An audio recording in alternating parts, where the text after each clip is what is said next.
before he died. Rick James revealed 11 female singers he slept with. What if one of funk's wildest icons kept a secret so explosive it could rewrite music history? Before his death, Rick James, the man behind Super Freak, left behind a hidden notebook listing 11 famous women he claimed to have loved, broken, or betrayed. From soul queens to rising pop stars, each name carried a story the world was never meant to hear. Fame, passion, and obsession collided in ways no one could imagine. Was he a legend or a monster of his own making? Stay tuned, hit subscribe, and dive with us into the untold truth only on Legends of Black Excellence. Introduction: The Secret Notebook of Rick James. Before he died in 2004, Rick James, the electrifying super freak of funk, left behind more than platinum records and unforgettable grooves. He left behind a secret. When friends and family sorted through his estate, they uncovered a small leather-bound notebook hidden in a safe. Inside were 11 names, not producers, not collaborators, but women. 11 celebrated female singers who at different moments in time had been caught in the orbit of Rick James's wild, uncontrollable world. The revelation ignited shockwaves through the music industry, peeling back the curtain on an era of glamour and indulgence where fame and desire intertwined with danger. Rick James was never a man of moderation.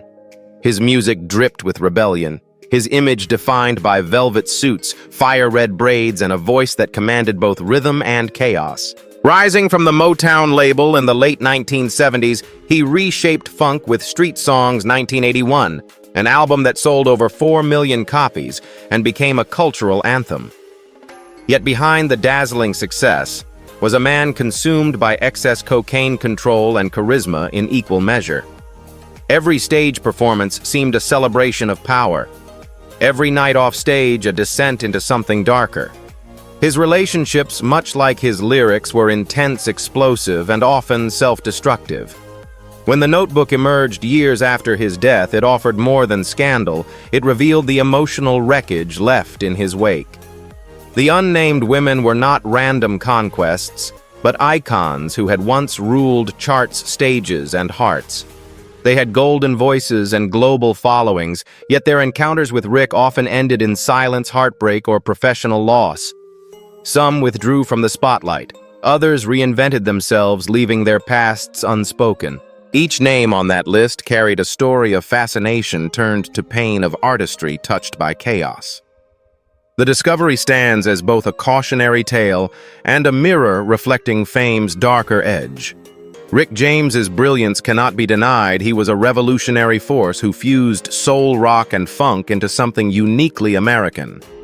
But the legacy of that notebook lingers as a haunting echo. Behind every song of fire and desire lay the secret history of 11 women, 11 voices, and one man who burned too bright to last: Tina Marie, the soulmate he betrayed. Before his death in 2004, Rick James carried a love story that was as passionate as it was painful.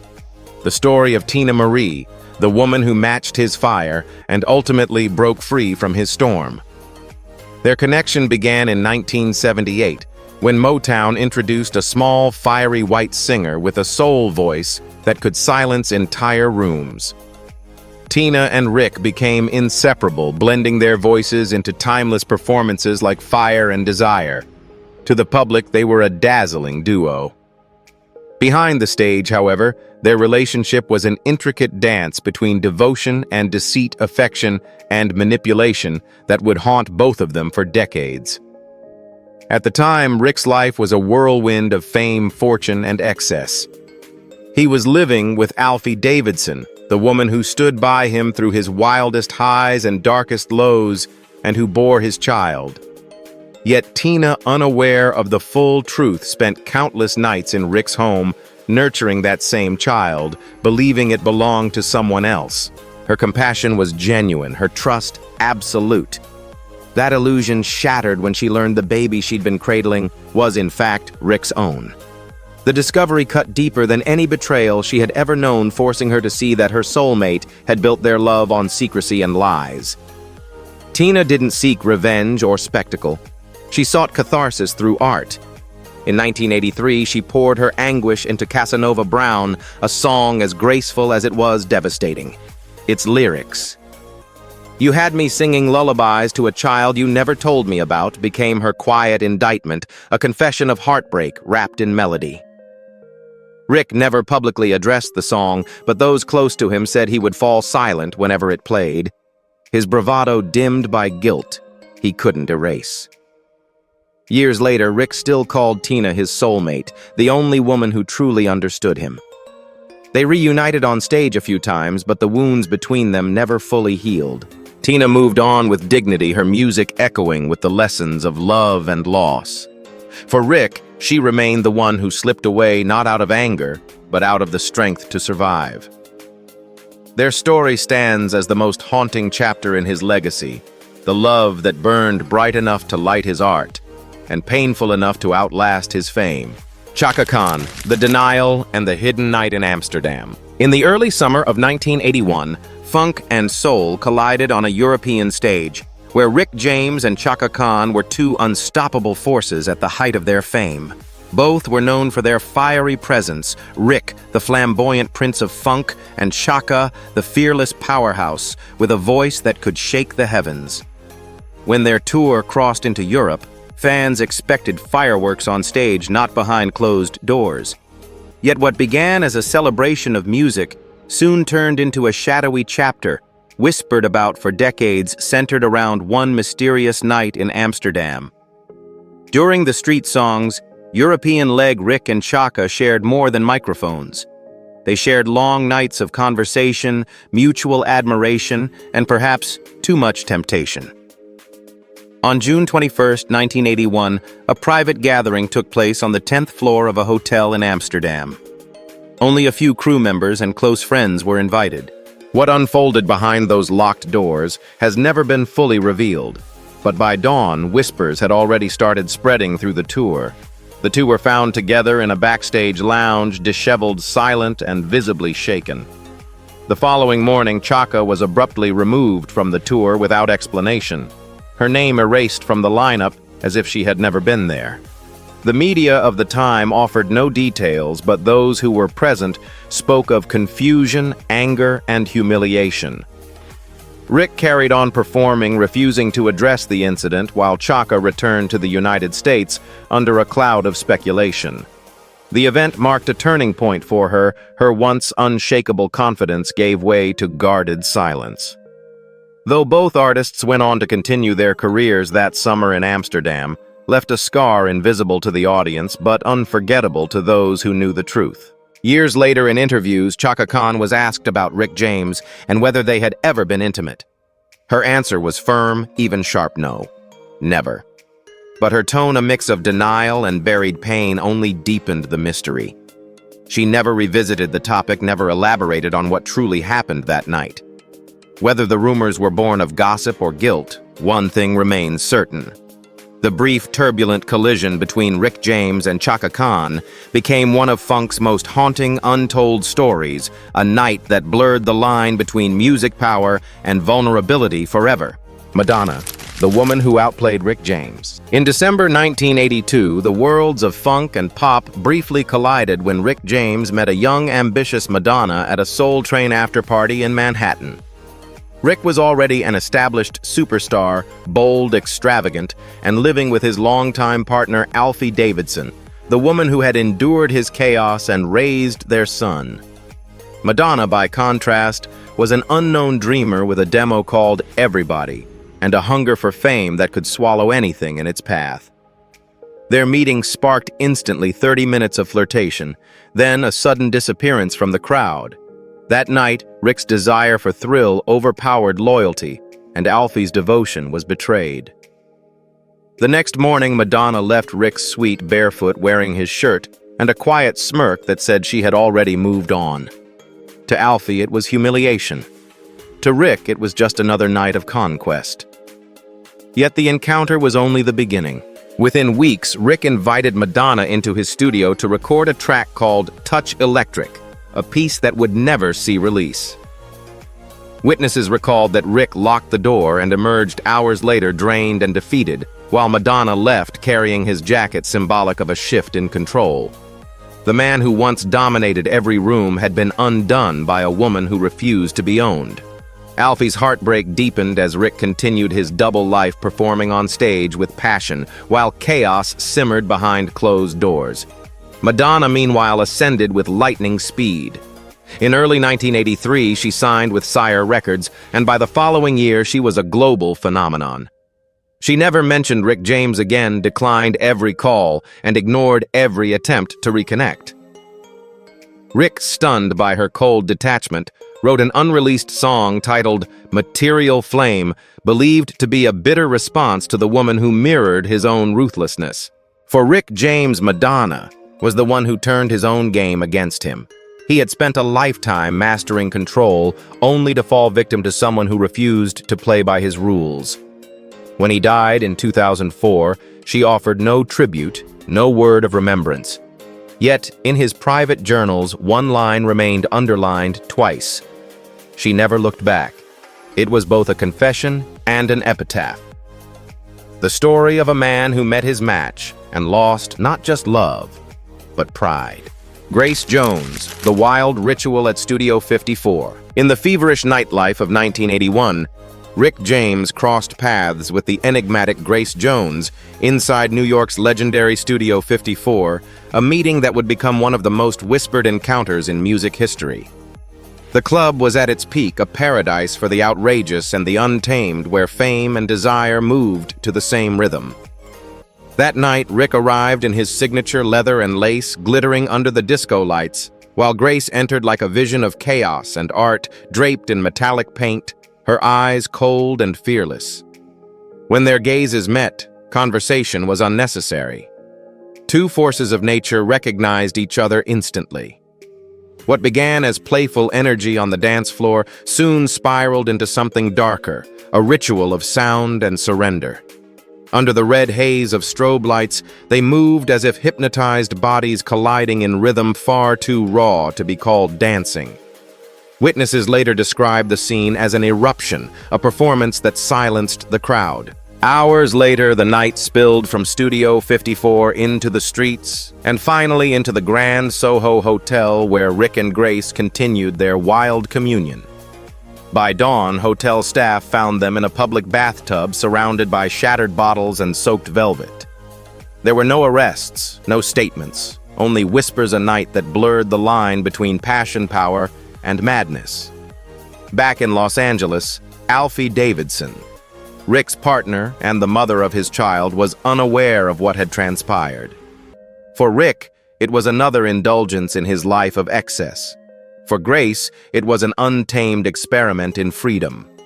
Neither saw it as love, but both understood its danger. They never met again, never exchanged another word. No interviews, no collaborations, no photographs, only silence.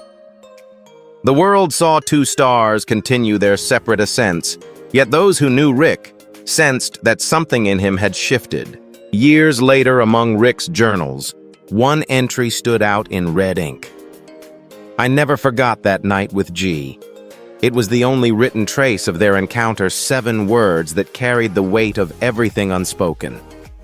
To Rick, Grace Jones was not a memory, but a myth, a mirror of his own chaos. Their single night together became a symbol of an era when music, lust, and danger danced on the same floor, and only the fearless dared to stay until the lights came on. Vanity. The night she almost died. In the glittering chaos of 1983, Vanity, whose real name was Denise Matthews, crossed paths with Rick James, and their meeting would mark the beginning of one of the most destructive and haunting chapters in both their lives. Vanity had just left Prince's creative circle, seeking to redefine herself after years of being molded as a sensual icon. Rick, meanwhile, was at the height of fame, living in a haze of drugs, parties, and illusions. Their chemistry was instant, two restless souls drawn together by the same hunger for escape. What started as admiration quickly spiraled into indulgence, an affair where music took a backseat to temptation and the spotlight turned into a trap neither of them could escape. Inside Rick's sprawling mansion in Beverly Hills, nights bled into mornings of excess. Endless parties filled with smoke mirrors and strangers blurred the line between pleasure and self-destruction. Alfie Davidson, Rick's longtime partner and the mother of his child, watched from the background, her presence fading as vanity's allure consumed him. For Vanity, the mansion became both a sanctuary and a prison, a place where she sought love, but found chaos. The glamour that once surrounded her began to fracture under the weight of addiction and confusion, each night pushing her further from the woman she had been. One night in November 1983 nearly ended everything. During one of Rick's infamous gatherings, Vanity collapsed on a sofa while music roared and the crowd laughed around her. Hours passed before anyone realized she wasn't breathing properly. Paramedics rushed to the scene, pulling her back from the edge of death. Rick barely reacted, numbed by the same lifestyle that had almost claimed her. For Vanity, waking up in a hospital was a rebirth, the moment she saw her reflection not as a muse or temptress, but as a survivor who needed to reclaim her life. After leaving Rick, she abandoned the name Vanity entirely, returning to Denise Matthews and devoting herself to faith and redemption. She spoke openly about leaving behind the darkness of fame and the man who symbolized its extremes. Rick continued down his turbulent path, but Denise never looked back. Their brief, tragic connection became a cautionary tale of how beauty and brilliance can crumble under excess. In the end, she found peace where Rick never could, not in the lights of the stage, but in the quiet clarity of a soul finally set free. Apollonia Cotero, The Boat Scandal and Lost Career. In the summer of 1984, Apollonia Cotero, the radiant star of Purple Rain and protege of Prince, found her fate entangled with Rick James, the self-proclaimed king of funk. At that time, she was rising fast, her beauty and charisma lighting up screens, while Rick was already a legend known for his audacious style and hedonistic streak. They met during a celebration at Lake Minnetonka, where the cast and crew of Purple Rain gathered after filming Wrapped. Rick was invited as a special guest, and from the moment their eyes met across the shimmering water, the atmosphere shifted. What followed would spark one of the most controversial rumors of the decade, the so-called boat incident. Witnesses recalled that as laughter and music filled the air, Rick and Apollonia slipped away from the crowd to take a private ride on the lake. When they returned hours later, their clothes were damp, their smiles unguarded, and their chemistry impossible to ignore. By morning, a grainy photograph surfaced showing two figures embracing on a small boat beneath the twilight. Though the faces were blurred, speculation erupted instantly. Prince's camp, fiercely protective of his muse, acted swiftly to bury the story. Yet whispers persisted, whispers that would cost Apollonia dearly. Within weeks, she was quietly dropped from her next major film project, her career momentum abruptly stalled without explanation. Rick, for his part, seemed both haunted and inspired by the encounter. Isolated in his Detroit studio later that year, he composed an unreleased song titled Purple Regret. Those who heard it described it as mournful and haunting, filled with sorrow rather than sensuality. It wasn't a love song, one producer later recalled. It was an apology he could never say out loud. For Rick, the connection with Apollonia had not been about possession. It had been about timing, two stars colliding at the wrong moment in the same universe.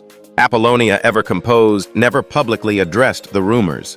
She moved on quietly, protecting her dignity and refusing to let scandal define her. Rick, however, never forgot her.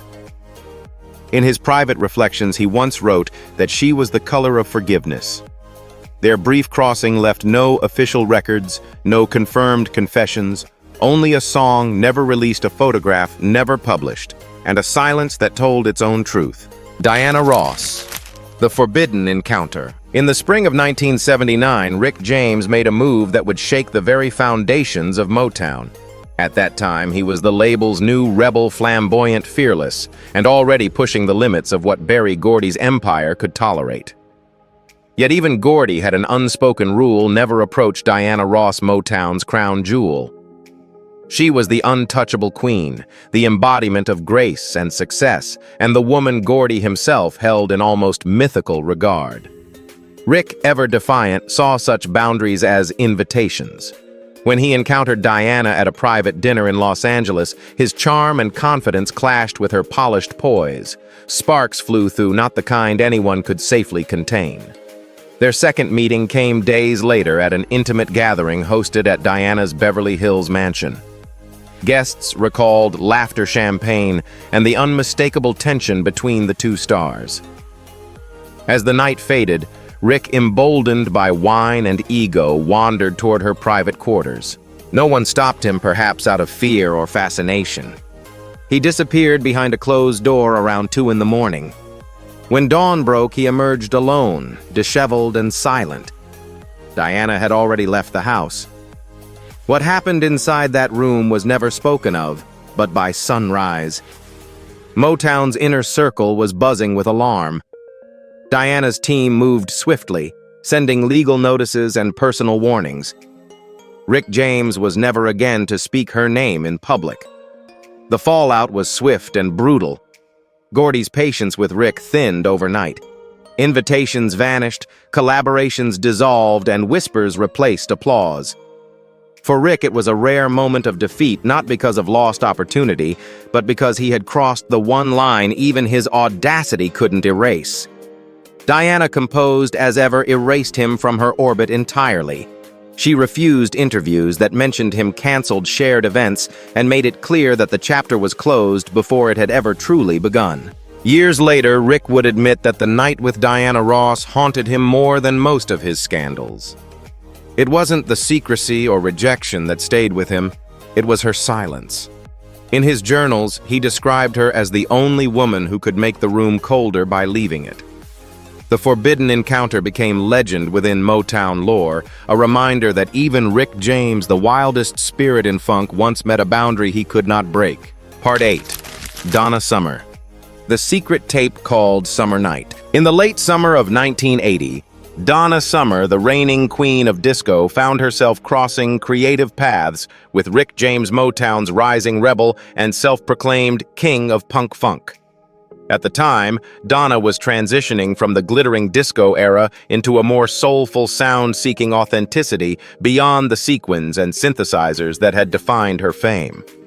Rick, on the other hand, was intoxicated by his own success and the chaos that came with it.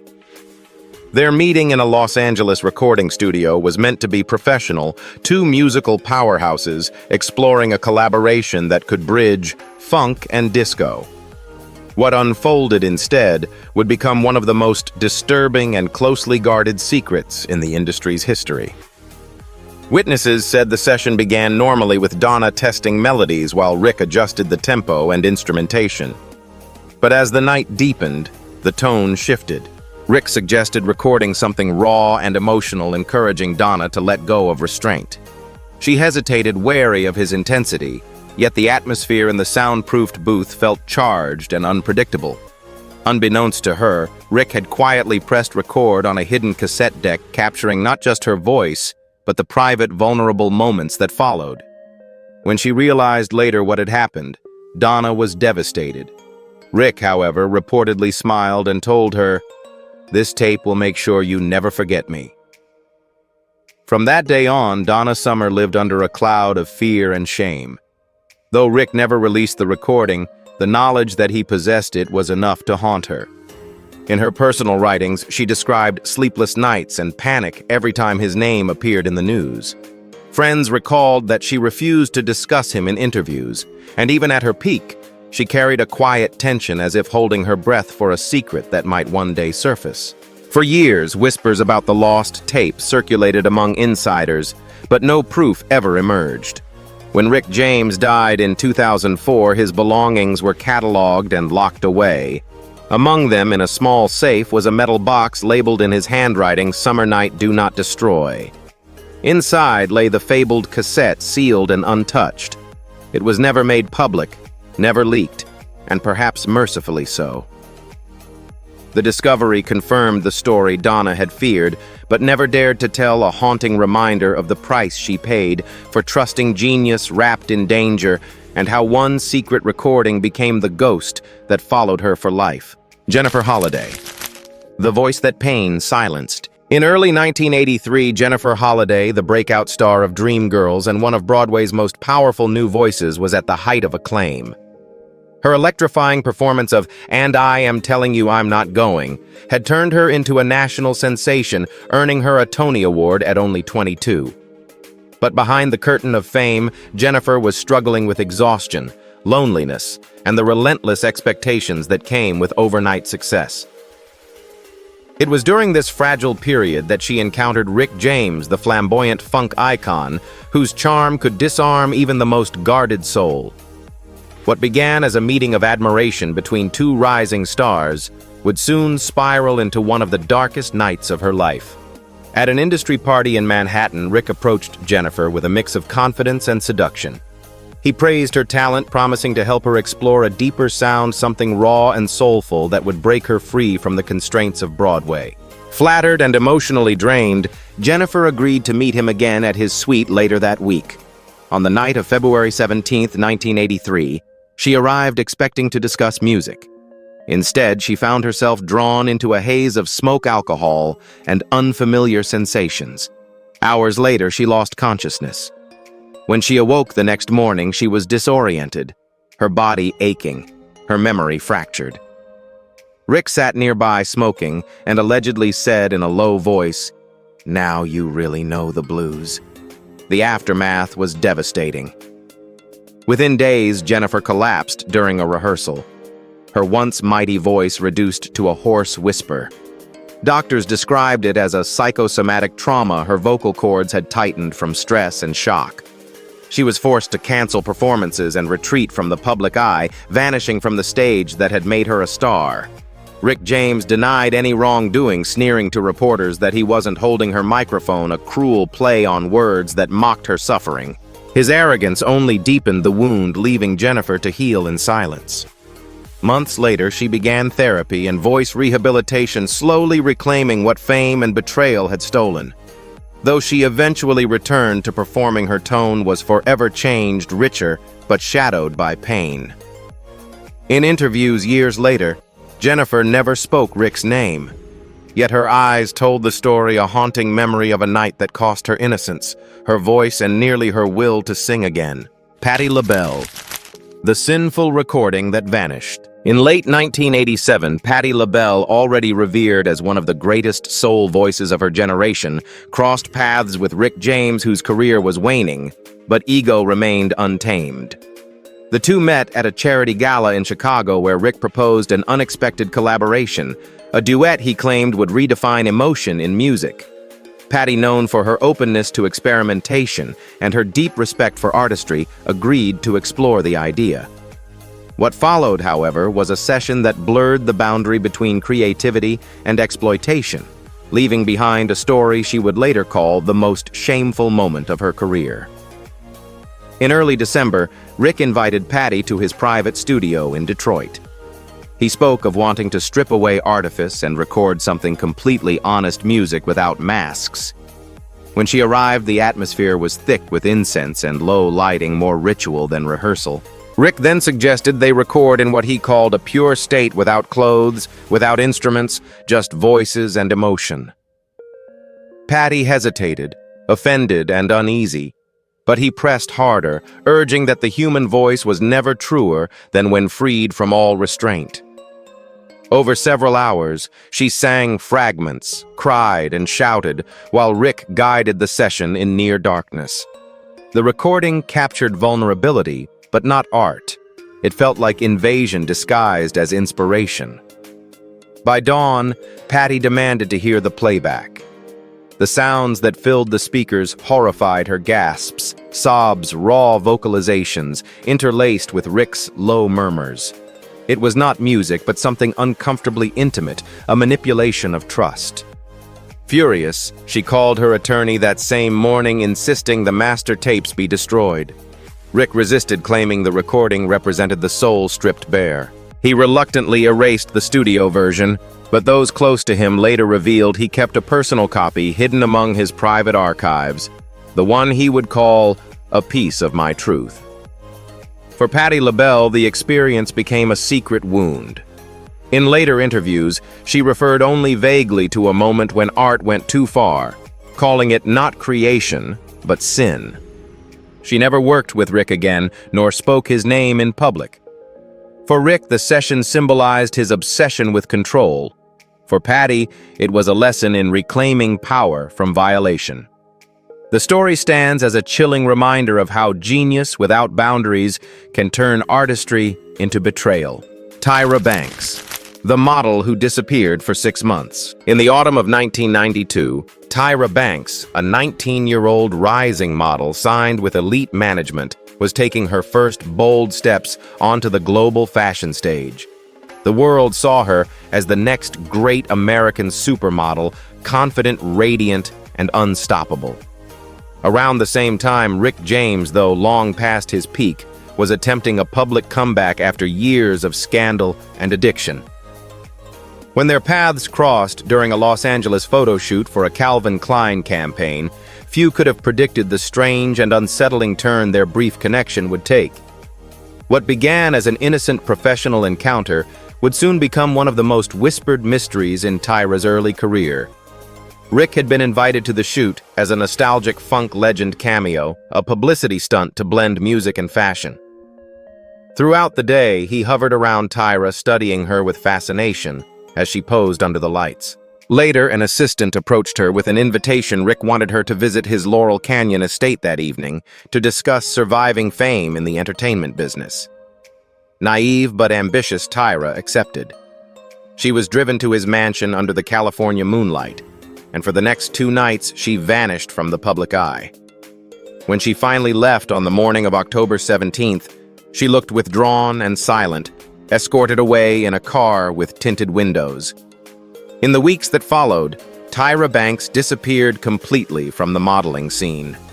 Runway bookings were canceled, appearances erased, and agencies offered no explanation. Whispers rippled through the fashion world that something had happened inside Rick's mansion, something serious enough to send her retreating from the spotlight. She resurfaced more than 6 months later, thinner, quieter, and markedly different from the carefree teenager who had once dominated magazine covers. Friends described her as guarded, as if she carried a shadow she could not name. From that point onward, Tyra refused to mention Rick James publicly. Even in later interviews, talk shows, and her memoirs, his name never crossed her lips. Insiders claimed she sought therapy during that silent hiatus, trying to reclaim her confidence and career. Rick, on the other hand, made one careless comment years later, calling her too young but wise beyond her years, a remark quickly buried by her legal team. For Tyra Banks, the episode became an unspoken scar, the chapter erased from her success story. She rebuilt herself stronger, transforming pain into resilience. But behind the bright studio lights, one truth lingered. She had seen something she vowed never to remember. Conclusion: Rick James, predator or prisoner of fame. When the dust settled after Rick James's death in 2004, a single discovery reignited the conversation about one of music's most controversial legends. Hidden deep inside a private safe was a leather-bound notebook, small-aged but explosive in content.